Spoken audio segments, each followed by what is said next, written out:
The CEO's laughter echoed through the meeting room as he pointed to the dirty uniform. Clean this up before my investors arrive. But what he didn't know is that cleaner was the new name on the partnership agreement.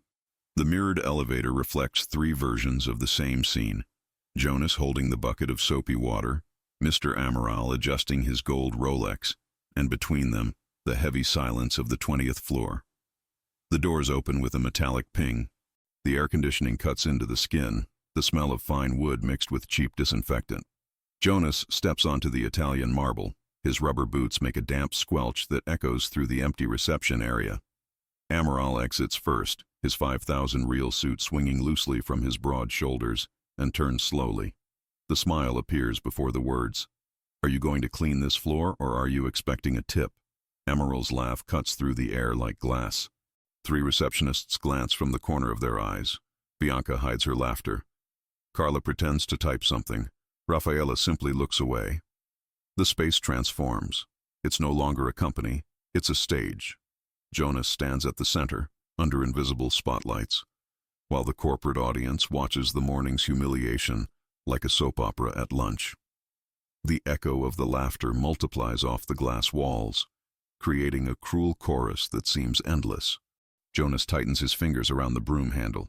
Grandmother Conceição's voice echoes softly. My grandson, honest work doesn't make anyone small. Those who feel small are the ones who need to belittle others. He takes a deep breath, counts to 3. It's not about the faded blue uniform or the rubber gloves yellowed by chlorine. It's about the man who wears all of this.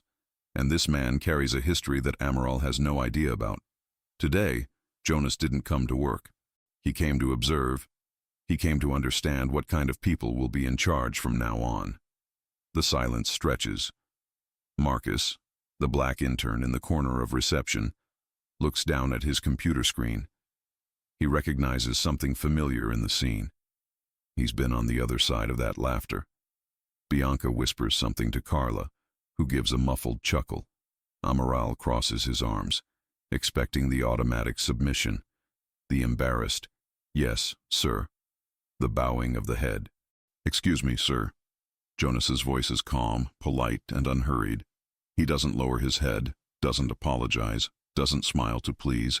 He simply acknowledges Amaral's presence as he would any temporary obstacle in the way. Sir doesn't carry respect. He carries the firm courtesy of someone raised with politeness, not fear. The temperature in the room seems to drop 2 degrees. Bianca stops typing. The embarrassment becomes thick, palpable. Amaral expected a show of submission. He found a politeness that doesn't bow. And there, on that icy marble, 2 worlds met without recognizing each other. Jonas removes his blue cap slowly, like someone uncovering their head in a church.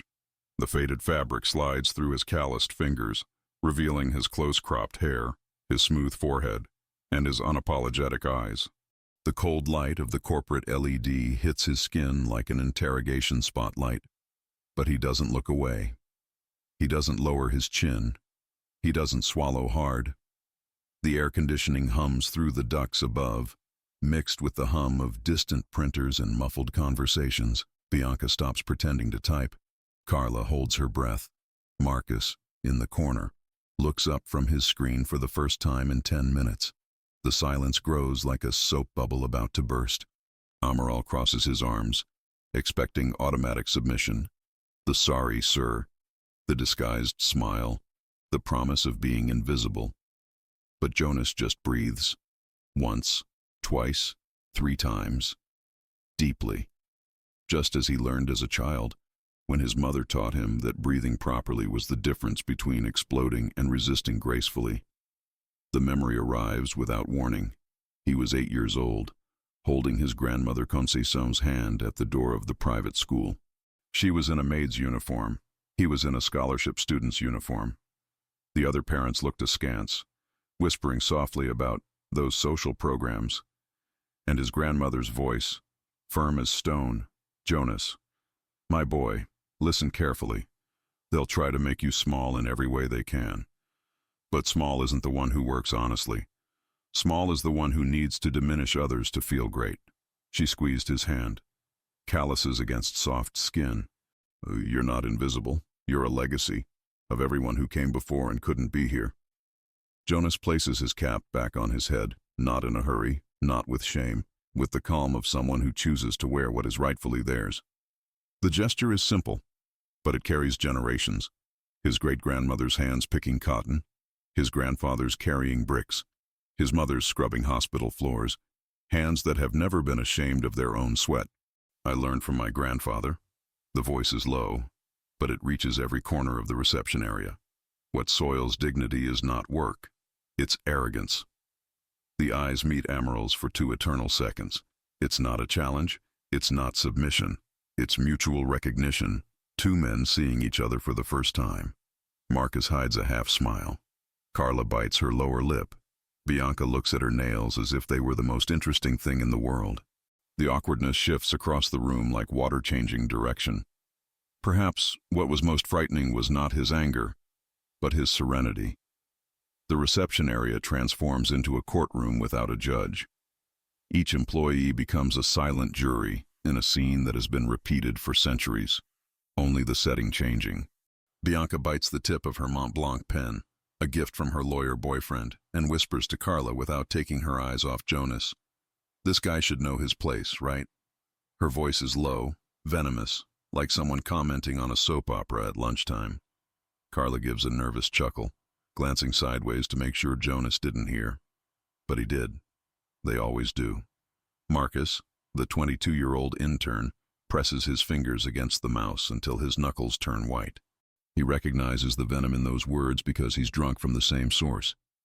He remembers the first week of his internship, when Bianca asked if he got there on merit or quota. His stomach churns. He wants to say something, but the words stick in his throat like a tie knot that's too tight. Across the room, Patricia from accounting lowers her head over her spreadsheet. A 43-year-old black woman, with 2 daughters, who's been working hard at this company for 20 years. She knows this film by heart. She's starred in it more times than she cares to remember. Her chest tightens when she sees Jonas there, alone in the center of the corporate stage. She wants to cross the room, stand beside him, form a human barrier against this senseless cruelty. But the mortgage, the girls, health insurance, the eldest's college tuition, her feet remain glued to the floor. Jonas feels the stares like needles on his skin. Every whisper, every muffled giggle, every averted glance. The entire room becomes an aquarium, and he's the exotic fish everyone looks at but no one touches. Isolation grows like a bubble around his body, creating an invisible distance between him and the rest of the world. But inside, his grandfather Benedito's voice echoes firmly, "Kid, when you're the only black person in the room, remember, you're not there to decorate. You're there because you deserve to be." Amaral crosses his arms, satisfied with the audience's silent approval. His smile widens as he realizes he's achieved what he set out to do: transform a man into a spectacle, a person into a symbol of inferiority. Power isn't just about humiliating, it's about making others watch and approve. Donna Closa, the 60-year-old woman who has been cleaning the bathrooms for 15 years, walks down the hallway carrying cleaning supplies. Her eyes meet Jonas's for a second. She says nothing but gives a slight nod, a discreet greeting, as an equal. Jonas returns the gesture with a barely perceptible nod. The yellowish light of the fluorescent bulb flickers over the school desk. Jonas is 8 years old, with legs that don't reach the floor, a backpack patched with duct tape. It's 11 at night in an empty municipal school. His mother, Valderine, scrubs the chalkboard with mechanical movements, tired from a double shift that began at 5 in the morning in a family home in Murrumbee. The smell of disinfectant mingles with the sound of a broom in the hallway. Jonas does his math homework under the dim light, numbers dancing on the smudged page. "Mom, why do we have to stay here so late?"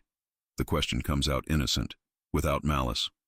Valderine stops scrubbing, looks at her son with tired but firm eyes. "Because, my son, every place we conquer twice. Once to get in, again to prove we deserve to stay." She goes back to cleaning the board, erasing chalk remnants that tell stories of children who study during the day, while her son studies at night, between buckets and brooms. At 17, Jonas is at the public library until closing, business books stacked on the scratched formica table. The security guard, Mr. Manuel, knows the routine. Boy, go home, there's more tomorrow. But Jonas doesn't go. He stays in the square across the street, studying under the streetlight until his mother picks him up in the early morning, leaving her third job. "One day, son, you'll walk into those companies through the front door," she whispers on the empty bus, his head heavy on her shoulder. At 22, the first job interview, a suit borrowed from his cousin, shoes borrowed from a neighbor, a resume printed at the internet cafe on the corner. The HR manager, a middle-aged white man, flips through the paper without looking at Jonas. "You have an interesting profile, but not quite what we're looking for. You know how it is. Our clients have certain expectations." The "I know" echoes through the corporate corridors that Jonas doesn't yet know from the inside. But every no becomes fuel, every closed door, a lesson in which doors to knock down. At 28, his own company, management consulting, 2 employees, rented office space in Pinheiros. At 32, 15 employees. At 35, the opportunity no one expected. A majority stake in a company that would never hire him as an employee.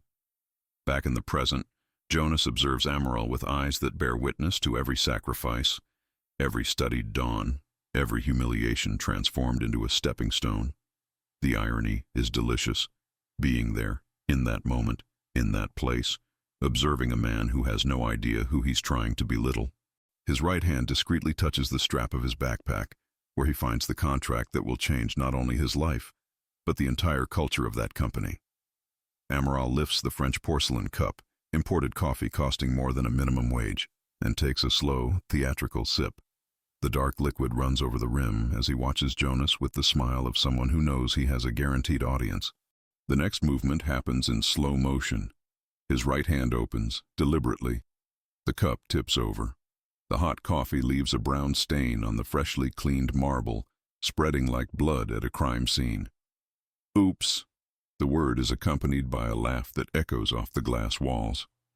"That's what it's there for, right?" Amaral's eyes shine with the cruelty of a child ripping off a fly's wings. "Go ahead and get out of here before the important meeting. I don't want my partners to see this." His finger points all over Jonas, up and down, like someone pointing at trash on the sidewalk. The word "it" hangs in the air like toxic smoke. It's not you. It's it, object, thing, something that's removed when a visitor arrives. Bianca covers her mouth to hide her laughter. Carla discreetly films with her cell phone. I don't care if it's wrong. It'll be a talking point in the girls' group. Marcus clenches his fists under the table, nails digging into his palms until they almost bleed. Jonas feels anger rise in his throat like acidic bile. For a second, just a second, he imagines grabbing Amaral by the collar of his expensive suit and explaining, ever so slowly, how respect works. But his father's voice echoes in his ear. "Son, when they provoke like that, it's because they're scared." A confident man doesn't need to put anyone down to feel great. The coffee still runs across the floor, forming small rivers between the marble joints.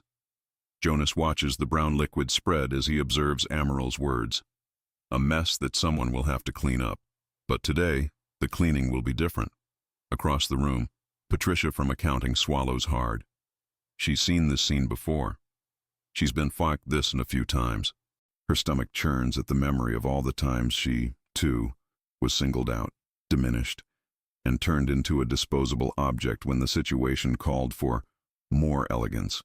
But there's something different about Jonas's posture. He doesn't lower his head.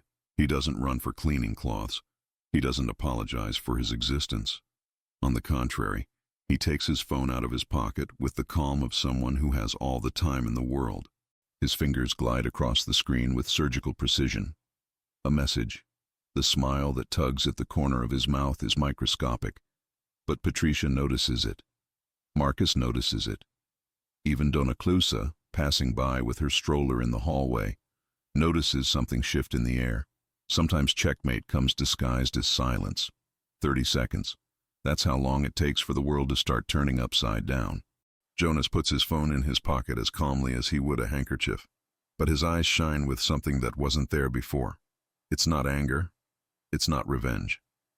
It's anticipation. like someone who knows they've planted a seed and now just needs to wait for it to sprout. The reception phone cuts through the silence like an ambulance siren. Blinking, blinking. Carla answers on the third ring, her professional voice automated. Amaral and Asociados. Good morning. Her smile fades in real time as she listens to the voice on the other end. Her eyes widen, her free hand makes nervous gestures in the air. Mr. Amaral? Carla's voice is shaky, uncertain. It's from the concierge. They're asking about the new majority shareholder who just arrived. They said he should be in the lobby. Amaral stops smiling. His brow furrows as if trying to decipher a riddle in a foreign language. What partner? What's this all about? His voice is impatient, irritated by the interruption of his little private show. I ordered any client to be sent straight to my office. They said it's Mr. Jonas Silva, new majority shareholder. Carla's words fall into the room like stones in a still pond, creating ripples that spread to the farthest corners. The air changes, literally changes, as if someone adjusted the air conditioning temperature a few degrees. Bianca stops pretending to work. Marcus looks up from his computer screen for the first time in 15 minutes. Patricia, from accounting, cranes her neck like a giraffe, trying to see what's going on. Jonas doesn't move. He doesn't smile. He doesn't speak. He doesn't make a fuss. He just exists there, standing in the same place, with the same posture, but now occupying a different space in reality, as if the laws of physics have changed around him without him having to move. Amaral blinks several times in a row, as if trying to clear his blurry vision. Jonas Silva? His voice is lower, confused. His eyes travel from the cleaning uniform to Jonas's face, as if seeing the person for the first time. Wait, you're... The question hangs in the air, incomplete, heavy, because sometimes the truth is so absurd that we can't formulate the entire sentence.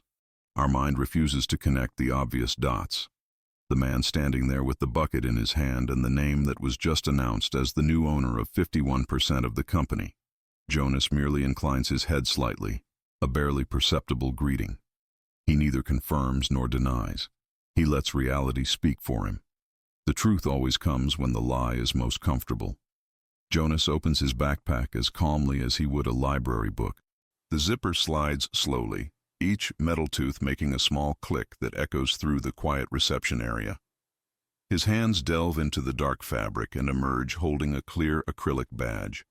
Not just any badge, the kind reserved for board members, with the red ribbon worn only by majority shareholders. The plastic reflects the LED light like a small mirror, creating luminous dots that dance across the walls. The object lands on the marble counter with a sharp thud. Clap. The sound is minimal, but in the room plunged into absolute silence, it resonates like a judge's gavel. All conversations cease. All keys stop being typed. Even the air conditioning seems to sigh more quietly. The floor is already clean. Jonas's voice is calm, unhurried, as if commenting on the weather. Now, shall we talk about this company's culture? It's not a question. It's an invitation. Or rather, it's a summons. The phrase hangs in the air like smoke that won't dissipate. Amaral stares at the badge as if he were looking at a ghost. His eyes travel from the clear plastic to Jonas's face, then back to the badge, then to the blue uniform, then back to the face again. His mind tries to process information that doesn't make sense together. Janitor, majority shareholder, uniform, power, black man, company owner.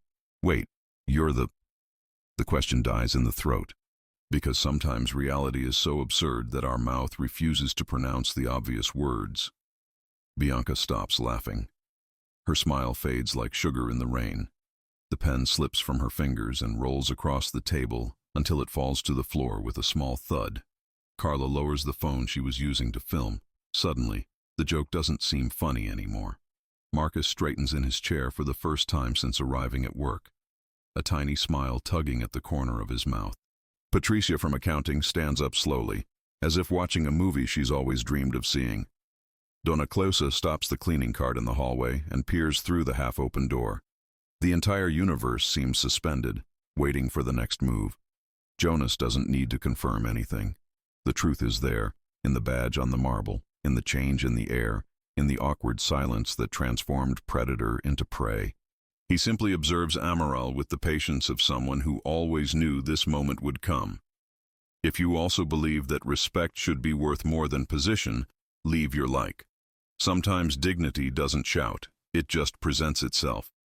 The elevator doors open like theater curtains at the precise moment of climax.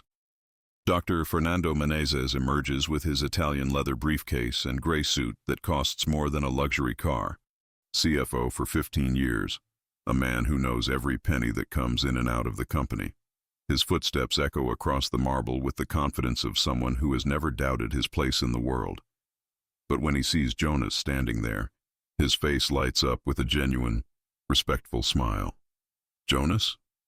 His voice carries real human warmth, not the icy politeness of corporate greetings. And I'm glad you decided to accept our offer and become a majority partner. He extends his hand firmly, looking Jonas directly in the eye. The company urgently needs someone with your vision for diversity and inclusion. The silence that follows is unlike any other. It's not the silence of embarrassment or anticipation. It's the silence of shock, of reality rearranging itself like puzzle pieces finally fitting into place. Amaral goes pale, literally pale, as if the blood had drained to his feet and forgotten to return. Bianca lowers her head slowly, as if she's just remembered she needs to pray a lot tonight. The Mont Blanc pen in her hand suddenly seems ridiculous, a status symbol that's lost all meaning. Carla hurriedly deletes the video from her phone, like someone erasing evidence of a crime. Her finger trembles on the screen. Marcus stands up from his chair for the first time since arriving. His spine straightens, his shoulders open, and a small but genuine smile appears on his face. It's not revenge, it's recognition. Finally, someone who looks like him occupies a position of real, not symbolic, power. Patricia from accounting walks up to the reception desk with determined steps. 20 years of being the black woman in accounting. 20 years proving her competence twice as much as her white colleagues. Mr. Jonas, her voice is firm, professional. Whenever you want to review the company's figures, I'm available. It's an introduction, but it's also a declaration. I've always been here, always been competent. Now I finally have a boss who will see me, and not simply judge me. Dr. Fernando observes the scene with anthropological interest, like someone watching a documentary about human behavior. He's known Jonas for months, aware of his competence, his strategic vision, and the urgent need for cultural change within the company. But seeing the collective reaction to the revelation is both fascinating and disturbing. Jonas shakes Fernando's hand firmly, maintaining his usual calm tone. Thank you for your trust, Doctor. Let's work together to make this company a place where everyone feels respected. The word respected comes out slowly, loaded with meaning that echoes throughout the room. If you've ever had your abilities doubted because of your skin color, tell us in the comments how it was and how you reacted. Power doesn't change who you are. It reveals who others have always been. A week later, Jonas walks down the same marble corridor, but now his footsteps echo differently. It's no longer the muffled thud of rubber boots, but the leather dress shoes he's always had the right to wear. He just didn't have a place to. People step aside to make way, but it's not the withdrawal of contempt. It's the automatic respect that true power inspires. Bianca greets him with a choked, "Good morning, Mr. Jonas," but she leaves. Carla smiles forcedly, as if swallowing bitter medicine. Marcus nods with genuine pride in his eyes. From the 20th floor window, an 8-year-old girl watches with curious eyes. It's Luisa, Donna Claus's daughter, who came to bring her mother lunch and was mesmerized by the sight of the black man in a suit walking with authority through the halls. "Mom, who's that guy?" she whispers, pointing discreetly. Donna Clausa smiles. The first time she's truly smiled inside that building in 15 years of work. That one, my daughter, is proof that we can achieve anything. We just need to be patient and never stop believing. Jonas stops in front of the desk that is now his. He slowly opens the top drawer and places the faded blue cap inside. Not with shame, not like someone hiding evidence of a bad past. He places it like someone guarding a sacred relic, a reminder of where he came from so he never forgets why he got there. The worn fabric carries the sweat of generations, the swallowed tears, the dreams postponed but never abandoned. Grandmother Conceiçon's voice echoes softly in the silence of the office. My grandson, sometimes his brilliance is hidden beneath his uniform, but when the time comes, he shines through. She never finished her sentence. She died before seeing her grandson graduate, before seeing the company, before seeing this moment. But somehow, she knew. She always knew. Jonas sits in the leather chair, the same one where Amaral sat to humiliate employees and make decisions that affected lives without ever considering the consequences. Now it's his, not because he stole, not because he was lucky, because he built, because he studied, because he resisted, because he transformed every no into fuel for the yes that depended solely on himself. On the other side of the table, a family photo. Mother Valderine, already retired, finally resting from her double shifts. The father, proud of his son who achieved what he dreamed of but never had the opportunity to. And there, in the corner of the frame, a small photo of Grandma Conceiçon, smiling with the wisdom of someone who always knew this day would come. Representation isn't just about presence. It's about remembering that every piece of ground cleared by generations was a stepping stone toward this moment. It's about knowing that every humiliation we swallowed was a seed planted for the dignity that flourishes today. It's about understanding that we didn't get here alone. We arrived carrying the strength of all who came before and paved the way through resistance and sweat. If this story inspired you, please like and subscribe to the channel, and don't forget to share it with anyone who needs to hear this today. Because sometimes, the revolution starts when someone simply refuses to be invisible.